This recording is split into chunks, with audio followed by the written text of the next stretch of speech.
இந்த பிரிந்தவர்கள் ஒன்று சேர வேண்டும், பிரிந்தவர்கள் ஒன்று சேர வேண்டும், அப்பதான் ஜெயிக்க முடியும் அப்படின்னெல்லாம் ரொம்ப சொல்லிட்டு இருக்காங்க. அதுக்கு அப்புறம் வருவோம். முதல்ல நீங்க இந்த செங்கோட்டையன் அவர்கள் மனசு விட்டு பேச போறாருன்னு சொன்னீங்கல்ல. வழக்கமா மனசு விட்டு பேசுறதுன்னா 1 to 1 தான் பேசுவோம். இல்ல நம்ம தனிமையில கடவுள்கிட்ட மனசு விட்டு பேசுவோம். அதனால பத்திரிகையாளர்கள் கிட்ட மனசு விட்டு பேசுறது. அப்போ இது நாள் வரைக்கும் பேசினதெல்லாம் மனசு இல்லாம பேசினாங்களா? ஆமாங்க, கடைசி வரைக்கும் எல்லாம் நாங்கள் எம்ஜிஆர் காலத்திலிருந்து நாங்கள் இருக்கின்றவர்கள் அப்படின்னு வரவங்களையே நீங்கள் பதவியில் வச்சுருந்தீங்கன்னா அடுத்த தலைமுறை அதுக்கு அடுத்த தலைமுறையெல்லாம் அரசியலுக்கு வர வேணாமா? சின்ன பசங்க வந்தால் இப்போ திமுகவில் பார்த்தீங்கன்னா அந்த நிர்வாகிகள் நமக்கு எத்தனையோ இளைஞர்கள் இருக்காங்க. அப்படி இருந்துச்சு அதிமுகலையும் அந்த மாதிரி வரணும்ல. அப்போ தானே கட்சி இன்னும் வேகமாக போகும். அதை விட்டுட்டு இல்லைங்க அவர் ரொம்ப வருஷமாக கட்சியில் இருக்கார், ஆரம்பித்த காலத்துலேருந்தே இருக்கார், அம்மா காலத்துலேருந்தே இருக்கார் அப்படின்றதுக்காகவே வச்சுட்டு இருக்க முடியுமா? ஸோ இதுக்காகலாம் மனசு விட்டு பேசுறது அப்படின்னா தாராளமாக பேசிட்டு போங்க. ஆனால் இதெல்லாம் ஒன்றும் சரிப்பட்டு வராது. எதுவாக இருந்தாலும் நீங்கள் ஒரு அதிமுகவுக்கு விசுவாசமான ஒரு தொண்டர், அந்த காலத்திலேருந்து இருக்கீங்க, பதவிகள்லாம் வகிச்சிருக்கீங்க செங்கோட்டையன் அவர்கள். அதை நான் இல்லைன்னு சொல்லலை தமிழ். ஆனால் அதுக்காக கட்சிக்குள்ள ஏதாவது பிரச்சனை அப்படின்னா மனசு விட்டு கட்சி தலைமை கிட்ட பேசணுமா இல்லை நீங்கள் பத்திரிகையாளர்கள் கிட்ட பேசணுமா? இதுவே கட்சி கட்டுப்பாட்டை மீறிய செயல் இல்லை. பாருங்க, கட்சிக்கு இன்று தலைமை அப்படின்னா எடப்பாடியார் தான். அவருக்கு எதிராக உங்ககிட்ட ஏதோ சில பிரச்சனைகள் இருக்கு, இது மாதிரிங்க அப்படின்னா ஒன்று அவர்கிட்ட பேசணும். இல்லைன்னா பாருங்க இனிமேல் அவர்கிட்ட பேசி பிரயோஜனம் இல்லை அப்படின்னு நினச்சிங்கன்னா சட்டுப்புட்டுன்னு உடனே ப்ரெஸ்ஸை கூப்பிட்டு பேசணும். அதை நான் 5ஆம் தேதின்றது டைம் கொடுக்குறீங்களா? அதுக்குள்ளே இந்த பிரச்சனையெல்லாம் சால்வ் பண்ணிட்டீங்கன்னா நான் பேச மாட்டேன் அப்படின்ற மாதிரி அதுதானே அர்த்தமாகுது. போகிறதுன்னு முடிவு பண்ணியாச்சுன்னா டக்குன்னு போயிடணும், இப்படி தானே நம்ம சொல்லுவோம். அது 5ஆம் தேதி அப்படின்னு நல்ல நாள் முகூர்த்தம் பார்த்து வச்சுக்கிறாங்களா? இங்கே தலைவர் எடப்பாடியார் அப்படின்னு ஆகிப்போச்சு. பொதுச் செயலாளர் ரெட்டை சின்னம், அவர் பொதுச் செயலாளர். இப்போ அதிமுக அப்படின்னு ஒரு கட்சி இருக்கின்றது. இப்போ இந்த மாதிரி ஒரு ப்ரெஸ் மீட் அப்படின்னு ஒரு பிரச்சனை பண்ணணும் அப்படின்னு நினச்சா என்ன சாதிக்க போகிறீங்க? எனக்கு அதை மட்டும் சொல்லுங்களேன். எப்படி கட்சியை உடைக்க போகிறீங்களா? எத்தனை பேர் உங்கள் பின்னாடி வருவாங்க? செங்கோட்டையன் அவர்கள் தான் எடப்பாடி அவர்களுக்கு அரசியலில் வழிகாட்டியாக இருந்தார் அப்படின்னு கூட சொல்லுவாங்க. அதனால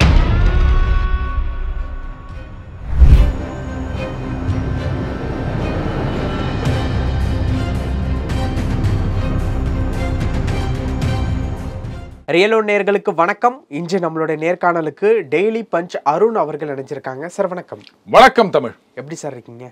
ரொம்ப நல்லா இருக்குமா. இப்போ செப்டம்பர் 5ஆம் தேதி கோபிச்செட்டிப்பாளையத்தில் இருக்கக்கூடிய ஏடிஎம்கே ஆஃபீஸில் செங்கோட்டையன் அவர்கள் மனசு விட்டு செய்தியாளர் சந்திப்பு ஒன்று நடக்க போகிறதாகவும் மனசு விட்டு பேச போகிறதாகவும் காலையில் நடந்த ஒரு செய்தியாளர் சந்திப்பில் சொன்னார்.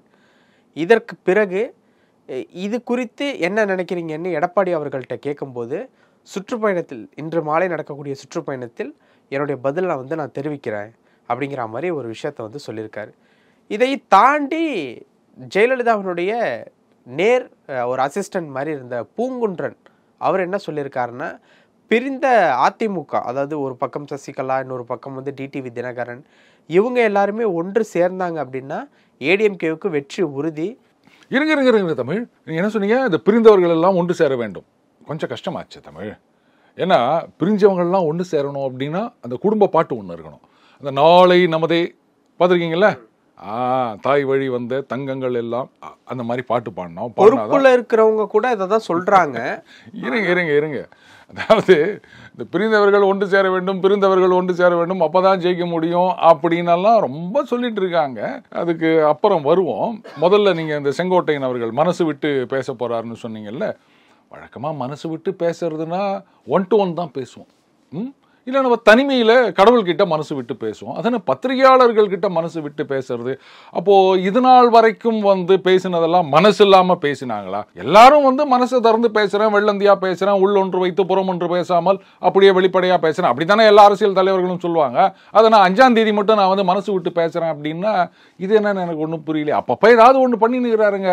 இதுக்கு முன்னாடி கூட இந்த மாதிரி தான் ஒரு சலசலப்பு வந்தது. செங்கோட்டையன் என்ன பண்ணுவார், கட்சியை கைப்பற்றுவாரா, உடைப்பாரா, வெளில போவாரா, அங்கே போவாரா, எங்கே போவாரா அப்படின்னு. அப்புறம் அது ஒன்றும் இல்லாமல் புஷ்ஷுன்னு போயிடுச்சு. இப்போ மறுபடியும் நான் நினைக்கிறேன் அன்னைக்கும் ஒரு காரணம் சொன்னாங்க. அதாவது அவருடைய அந்த பகுதியில் அந்த நிர்வாகிகள் போஸ்டிங்கில் ஏதோ இருந்தது அப்படின்னு. அப்போ அது என்ன சால்வ் ஆச்சா என்னன்னு தெரியல. இப்போ மறுபடியும் பார்த்தீங்கன்னா ஏதோ நிறைய நிர்வாகிகள் போஸ்ட்டுக்கு இளைஞர்களை போட்டிருக்காங்க அப்படின்னு. அவங்க கடைசி வரைக்கும் வந்து எல்லாம் நாங்கள் எம்ஜிஆர் காலத்திலிருந்து நாங்கள் இருக்கின்றவர்கள் அப்படின்னு வரவங்களையே நீங்கள் பதவியில் வச்சுருந்தீங்கன்னா அடுத்த தலைமுறை அதுக்கு அடுத்த தலைமுறையெல்லாம் அரசியலுக்கு வர வேணாமா? சின்ன பசங்க வந்தாங்கன்னா இப்போ திமுகவில் பார்த்தீங்கன்னா அந்த நிர்வாகிகள் நம்ம எத்தனையோ இளைஞர்கள் இருக்காங்க.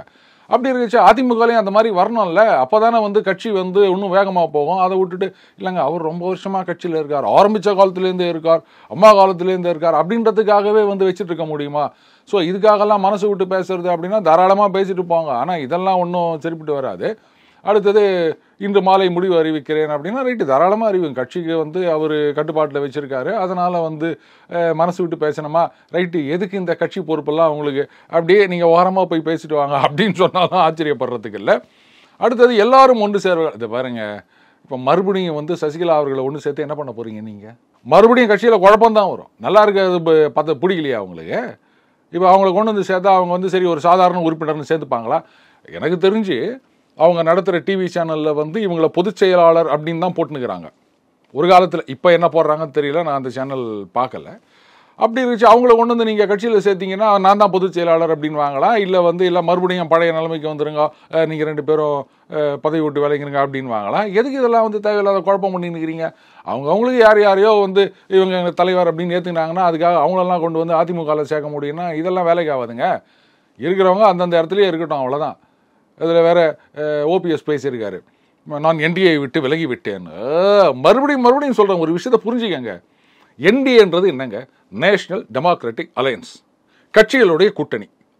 அப்போது இப்போ என்டிஏவிலிருந்து அதிமுக விலகியது பாராளுமன்ற தேர்தலும் போது, இப்போ தேமுதிக விலகியது, இப்படிலாம் சொன்னால் ஓகே.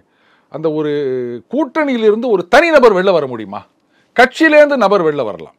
இப்போ அதிமுகவிலிருந்து இன்னார் வந்தார், திமுகவிலிருந்து இன்னார் வெளியே வந்தார் அப்படின்னா அதை நமக்கு புரிஞ்சுக்க முடியுது. கூட்டணியிலிருந்து இன்னார் வெளியே வந்தார்னு யாராவது இது வரைக்கும் பேசிக்கிறாங்களா?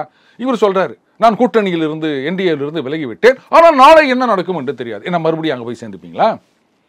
இந்த பக்கம் அவங்க பாஜகவில் சொல்லியிருக்காங்க, ஆமாம் டிடிவி தினகரன் அவர் என்டிஏல தான் இருக்கார் அப்படின்னா அதில் ஒரு லாஜிக் இருக்குது. ஏன்னா டிடிவி தினகரன் அவர் தனியாக ஒரு கட்சி வச்சுக்கிறார், அமமுக அப்படின்னு ஒரு கட்சி வச்சிருக்காரு, அதனால் அந்த கட்சி என்டிஏல இருக்கு அப்படின்னு நம்ம அர்த்தம் எடுத்துக்கலாம். தனிநபர்லாம் வந்து நான் கூட்டணியை விட்டு விலகிவிட்டேன் அப்படின்னு சொல்ல முடியுமா? இவங்களெல்லாம் சேர்த்தா இன்னும் குழப்பம்தான் வரும். இருக்கிறதும் முதலுக்கு மோசமாயிரும்னு சொல்லுவாங்க பாருங்க, அந்த மாதிரி தான் ஆகும். அப்படிலாம் தேவையில்லைங்க, கஷ்டப்பட்டு உழைச்சாலே போதும். இப்போ செங்கோட்டையன் இப்படி பேசுறதுக்கு உண்டான காரணம் என்ன? ஏன்னா இப்போ கட்சியினுடைய பொதுச் செயலாளராக எடப்பாடி இருக்காரு, எங்களுடைய கட்சியை சேர்ந்தவர் தான், அதை நாங்களுக்குள்ளே பார்த்து பேசி முடிச்சுக்கலாம் அப்படின்னு சொல்கிறாரு, சொல்லியிருக்கலாம். பட் இதுக்கு உண்டான பதில சுற்றுப்பயணத்தில் நான் சொல்கிறேன் அப்படின்னா ஏதாவது முரணா எதுவும் போயிட்டு இருக்கோம் கட்சியில் இருக்கக்கூடியவங்க தான். ஏற்கனவே என்ன சொன்னாங்கன்னா, அந்த நிர்வாகிகள் நியமனத்தில் இவருக்கு வேண்டிய ஆட்கள் போடலை, அதனால் ஒரு ஃப்ரிக்ஷன் அப்படின்னாங்க. இப்போ மறுபடியும் என்ன ஆச்சு அப்படின்னு தெரியல. பாருங்க, எதுவாக இருந்தாலும் நீங்கள் வந்து ஒரு அதிமுகவுக்கு விசுவாசமான ஒரு தொண்டர், அந்த காலத்திலேருந்து இருக்கீங்க, பதவிகள்லாம் வகிச்சிருக்கீங்க செங்கோட்டையன் அவர்கள், அதை நான் இல்லைன்னு சொல்லலை தமிழ். ஆனால் அதுக்காக கட்சிக்குள்ளே ஏதாவது பிரச்சனை அப்படின்னா மனசு விட்டு கட்சி தலைமை கிட்ட பேசணுமா, இல்லை நீங்கள் பத்திரிகையாளர்கள் கிட்ட பேசணுமா? இதுவே வந்து கட்சி கட்டுப்பாட்டை மீறிய செயல் இல்லை. அப்போ எல்லாரும் வந்து கட்சியில் எங்களுக்கு ஏதோ ஒன்று பிடிக்கல அப்படின்னு சொன்னால் உடனே நாங்களும் மனசு விட்டு பத்திரிகையாளர்கிட்ட பேசுகிறோம் அப்படின்னா ஏற்றுக்க முடியுமா? அது சரிப்பட்டு வராது. ஏதாவது பிரச்சனை அப்படின்னா தலைமை கிட்ட போய் பேசிருக்கலாமே, ஏன் பேசல? அது அவர்கிட்ட தான் கேட்கணும். பத்திரிகையாளர்கிட்ட பேசுறேன்னு சொன்னதே தப்பு இல்லை. பத்திரிகையாளர்கிட்ட மனசு விட்டு பேசுறேன் அப்படின்னா அது பத்திரிகையாளர் சந்திப்பு. இது என்ன, இப்போ சில பேட்டி 1-to-1 பேட்டி எடுக்கும்போது அப்போ வந்து மனம் திறக்கிறார் தமிழ், நம்ம தமிழில் போட்டுக்கிறோம், பத்திரிகைகளில் இது மாதிரி போட்டிருக்கோம். அப்போ வந்து அவரை பற்றின நிறைய கேள்விகள் கேட்டிருக்கோம், எல்லாருக்கும் மனம் திறந்து பதிலளித்தார். இது நம்ம அந்த பத்திரிகைகள் காலத்திலேருந்து அந்த பேட்டிகளில் நம்ம இது மாதிரி பார்க்கறது உண்டு. அந்த மாதிரி பேசினா கூட பரவாயில்ல. இவரே ஒரு பத்திரிகையாளர் சந்திப்பை ஏற்பாடு பண்ணிட்டு நான் மனசு விட்டு பேசுகிறேன் அப்படின்னா அதெல்லாம் கட்சி தலைமைக்கு மிரட்டல் விடுகிற விஷயமா? இதெல்லாம் வேலையாவாதுங்க. பாருங்க, கட்சிக்கு இன்று தலைமை அப்படின்னா எடப்பாடியார் தான், அதில் எந்த சந்தேகமும் கிடையாது. இப்போ குழப்பம் பண்ணலாம் அப்படின்னு நினச்சிங்கன்னா ஒன்றும் இல்லாமல் தான் போகும். இங்கே வந்து தலைமை அந்த ரெட்டை இலை இதுதான், அதை தவிர வேற ஒன்றும் கிடையாது. மற்றவங்கெல்லாம் வந்து இல்லை நாங்கள் வந்து ஒரு இது பண்ணால் எத்தனை ஆதரவாளர் இருந்தாங்களோ போங்க, அவ்வளோதான், அது உங்கள் சௌகரியம். இதில் எடப்பாடி அவர்கள் வந்து இன்று மாலை சுற்றுப்பயணத்தில் அறிவிக்க போகிறாங்க அப்படின்ட்டு வந்து சரி சொல்ல போகிறாங்க அப்படிங்கிற மாதிரி ஒரு விஷயம் இருக்குல்ல. இப்போ நடந்த எல்லா விஷயத்தையுமே அப்படியே கோர்வையாக பார்க்கலாமே. செங்கோட்டையன் ஒரு டேட்டை குறிப்பிட்டு என் மனம் திறந்து செய்தியாளர் சந்திப்பு வந்து ஒன்று பண்ண போகிறேன் அப்படிங்கிற மாதிரி ஒரு விஷயத்த வந்து சொல்லியிருக்காரு.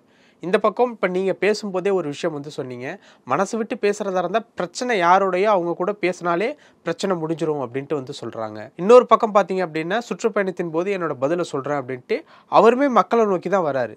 இந்த பக்கம் செங்கோட்டையன் செய்தியாளர் நோக்கி மக்களை நோக்கி ஒரு பதில் சொல்ல வராரு, அந்த பக்கம் எடப்பாடியும் பதில் சொல்ல வராரு. அப்போது நடுவில் மிரட்டல் அப்படிங்கிற மாதிரி இந்த மிரட்டுற வேலையெல்லாம் வேண்டாம் அப்படிங்கிற மாதிரி நீங்கள் வந்து சொல்லியிருக்கீங்க. அப்போ எடப்பாடியினுடைய பதில் என்னவா இருக்கும்?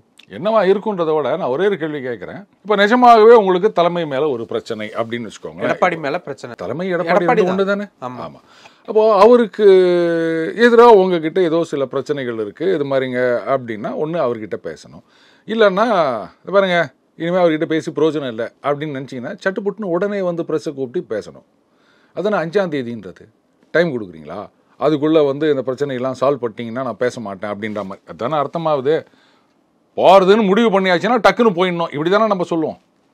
அதனால் 5ஆம் தேதி அப்படின்னு நல்ல நாள் முகூர்த்தம் பார்த்து வச்சுக்கிறாங்களா? பிரச்சனை யாரோட உங்களுக்கு பிரச்சனை? திமுகவோட பிரச்சனையா, இல்லை மக்களோட பிரச்சனையா, இல்லை உள்ளுக்குள்ளே இருக்க நிர்வாகிகளோட பிரச்சனையா, இல்லை தலைமையோட பிரச்சனையா, இல்லை என்ன பிரச்சனை அதை சொல்லணும். அப்போ அதை வந்து நீங்கள் பத்திரிகையாளர்கள் கிட்ட சொல்கிறீங்க அப்படின்னா அதுக்கு 5ஆம் தேதி வரைக்கும் வெயிட் பண்ணுறீங்க? இல்லை பிரச்சனை வந்து 4ஆம் தேதி தான் வரப்போதா, வந்த பிறகு சொல்லலான்னு இருக்கீங்களா? ஏற்கனவே ஏதோ ஒரு பிரச்சனை, அது கட்சியோடைய பிரச்சனை, எந்த பிரச்சனையாகனா இருக்கட்டுங்க, அது வந்துட்டதுனால தான் நீங்கள் வந்து மனம் திறக்க போகிறேன்னு சொல்லியிருக்கீங்க. அது 5ஆம் தேதி வரைக்கும் வெயிட் பண்ணுறீங்க? இதுதான் அந்த திரைமறைவு பேச்சுவார்த்தையா? நாங்கள் எதிர்பார்க்கறதெல்லாம் செஞ்சுட்டா அப்படின்ற மாதிரி பிரச்சனை மட்டுமா தான் இருக்குமா? இல்லை, எது ஒன்றா இருக்கட்டுங்க. நான் என்ன கேட்குறேன்னா, எந்த பிரச்சனை ஒன்றா இருந்துட்டு போட்டோம். பட் பிரச்சனைன்னும் போது ஏன் 5ஆம் தேதி வரைக்கும் தள்ளி வைக்கிறீங்க? இனிமேல் தான் வரப்போதா பிரச்சனை? ஏற்கனவே வந்த பிரச்சனை இருக்கிற பிரச்சனை தானே. அப்போ சட்டுப்புட்டுன்னு பத்திரிகையாளர் கூப்பிட்டு இந்த மாதிரிங்க நான் மனசை திறந்து பேசுகிறேன் வாங்க எல்லாரும் அப்படின்னு கூடாமல் ஏன் 5ஆம் தேதி வரைக்கும் இது பண்ணுறாங்க அப்படின்னும் போது இதெல்லாம் ஒன்றும் வேலையாகாதுன்னு நல்லாவே தெரியுது.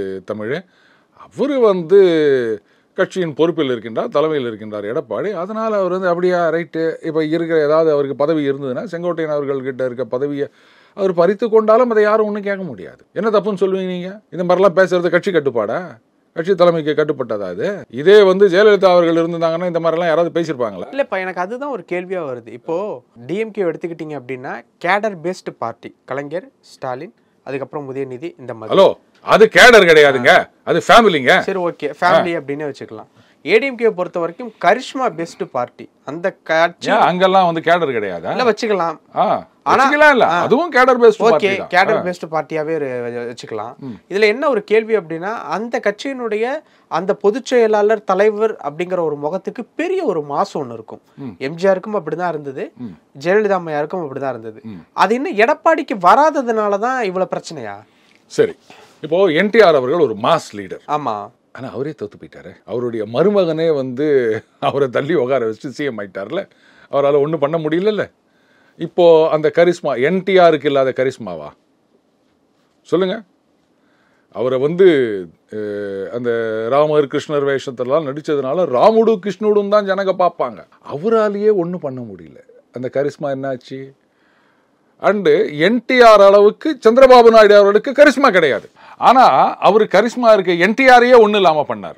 இப்போ இது நடந்த அந்த காலகட்டங்களை பாருங்க. லிட்டரலா 96ல் என்டிஆர் அவர்கள் வந்து காலமாகிறாரு. 96 ஜனவரி 18ஆம் தேதி. அதே என்டிஆருக்கும் சந்திரபாபுக்கும் பிரச்சனை ஏற்பட்டது 1995வது வருடம். இந்த பிரச்சனை நடந்த சில நாட்கள், சில மாதங்கள்லயே என்டிஆர் வந்து காலம் ஆயிட்டார். ஒருவேளை காலம் ஆகாம இருந்திருந்தா மறுபடியும் என்டிஆர் பக்கமே கட்சி வந்திருக்குமோ என்னவோ? சான்ஸ் இல்லை. ஏன்னா அந்த அளவுக்கு வந்து தன்னுடைய கட்டுப்பாட்டில் கொண்டு வந்து விட்டார் சந்திரபாபு நாயுடு அவர்கள். ஏன்னா இப்போ எம்ஜிஆர் எடுத்துக்காங்க, அவர் வந்து ஒரு கரிஸ்மேட்டிக் லீடர். ஆனால் அவரை தோற்கடிக்கவே முடியும். மற்றவங்களை இந்த மாதிரி சொல்ல முடியுமா? நீங்கள் கட்சி அமைப்பை டோட்டலாக அவர் கையில் எடுத்துக்கினார்ல சந்திரபாபு நாயுடு, அதை வந்து இவரால் தடுக்க முடியல. எம்ஜிஆரை எதிர்த்து யாராவது வந்து கட்சியை கையில் எடுத்திருக்க முடியுமா? இல்லை ஜெயலலிதா அவர்களை எதிர்த்து யாராவது கையில் கட்சியை எடுத்திருக்க முடியுமா? ரெண்டு பேரும் கரிஸ்மேட்டிக் லீடர். அதே மாதிரி என்டிஆர் அவர்களும் கரிஸ்மேட்டிக் லீடர். ஆனால் அந்த கரிஸ்மேட்மா மட்டுமே வந்து எல்லா நேரங்களிலும் செல்லுபடி ஆகாது. நம்பர் 1. அடுத்தது, சந்திரபாபு நாயுடு வந்து அந்த அளவுக்கு ஒரு கரிஸ்மேட்டிக் லீடர் கிடையாது. ஆனாலும் அவர் வந்து இப்போ மறுபடியும் ஜெயிச்சு வந்திருக்காரு. ஸோ அந்த கரிஸ்மா இல்லாத குறைய இப்போ அந்த அன்பே சிவம் படத்தில் சொல்வார்ல, அந்த மாதிரி ஒரு கால் குட்டையாக இருந்ததுன்னா அந்த பிளாட்ஃபார்ம் வச்ச ஷூ போடுறது அப்படின்ற மாதிரி அந்த கரிஸ்மா இல்லாததை மற்ற விஷயங்களை வச்சு நிரப்ப வேண்டும்.